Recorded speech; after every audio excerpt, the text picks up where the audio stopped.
Shalom, selamat malam untuk kita semua. Kita bersyukur dan berterima kasih kepada Tuhan kalau pada malam Pasion yang kedua ini kita dapat berkumpul bersama-sama di rumah keluarga kita masing-masing. Sebelum kita merenungkan firman Tuhan, kita akan lebih dulu berdoa. Kita berdoa. Bapa di surga, kami bersyukur dan berterima kasih Tuhan kepadamu. Kalau pada malam Pasion yang kedua ini kami dapat kembali merenungkan firman Tuhan. Bapa, berkati setiap kami yang berkumpul di rumah kami masing-masing. Berkati juga hamba-Mu yang akan menyampaikan firman Tuhan. Biarlah firman Tuhan yang akan kami dengarkan itu menjadi rema dalam kehidupan kami. Terpujilah Engkau, dalam Yesus kami berdoa. Amin.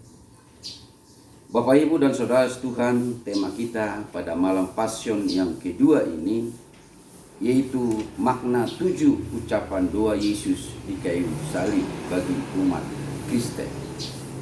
Ucapan doa Yesus yang ketiga yaitu makna kasih yang terambil dari Yohanes 19 ayat 26 sampai ayat 27. Demikian firman Tuhan.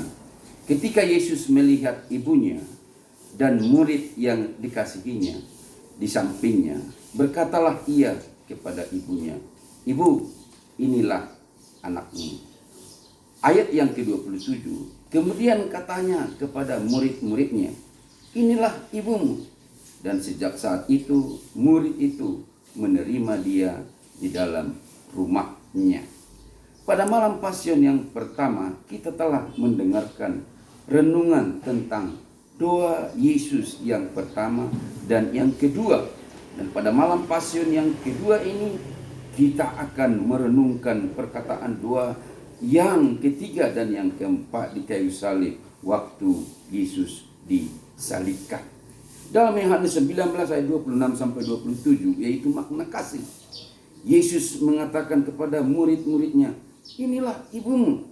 Dan kepada ibu Yesus dikatakan, "Inilah anakmu." Yang memiliki arti secara teologis bahwa ibunya Maria menitipkan kepada murid-muridnya supaya diperhatikan dan didengarkan mereka apa yang dikatakan oleh ibu Yesus setelah nantinya dia mati dan naik ke surga. Demikian juga sebaliknya, bahwa Yesus juga menitipkan murid-muridnya kepada ibunya supaya ibunya memperhatikan atau menasihati murid-murid setelah Yesus mati dan juga setelah dia naik ke surga. Di sini kita dapat melihat ada makna kasih. Bagaimana murid-murid mengasihi ibu Yesus dan sebaliknya bagaimana ibu Yesus mengasihi murid-muridnya. Makna ucapan doa Yesus yang ketiga ini bagi umat Kristen adalah supaya kita mengasihi sesama kita, karena ini juga perintah dan juga perintah dari Yesus Kristus. Apabila kita memiliki kasih, maka secara rohani kita akan mempunyai kekuatan daripada Allah. Ucapan doa yang keempat yaitu makna penderitaan rohani. Matius 27 ayat 46, demikian firman Tuhan. Kira-kira jam 3 berserulah Yesus dengan suara nyaring, "Eli, Eli, lama sabaktani." Artinya, "Allahku, Allahku, mengapa engkau meninggalkan aku?" Setelah 3 jam Yesus tergantung di atas kayu salib, tentu dia sangat merasa kesakitan dan merasa ditinggalkan oleh Bapaknya.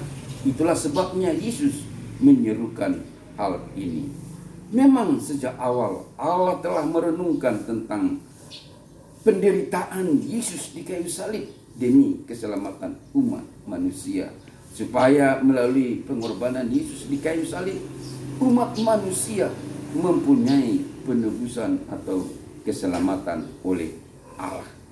Dr. Martin Luther pernah memikirkan perkataan doa Yesus ini sampai 3 hari 3 malam, sampai tidak makan, hanya memikirkan perkataan ini. Yang timbul dalam pikirannya adalah, apakah mungkin Allah meninggalkan Yesus. Namun Allah meninggalkan Yesus yaitu karena dosa umat manusia. Dengan kata lain, hanya manusia yang meninggalkan Allah dan bukan Allah yang meninggalkan manusia. Makna ucapan doa Yesus yang keempat ini bagi umat Kristen, bagi kita semua adalah bahwa selama kita di dunia ini, kita tidak akan terlepas dari penderitaan. Dan penderitaan itu diizinkan oleh Allah untuk kita hadapi, untuk kita alami, supaya kita semakin bersandar kepadanya. Allah tidak pernah meninggalkan kita, tetapi hanya kita yang meninggalkan Allah.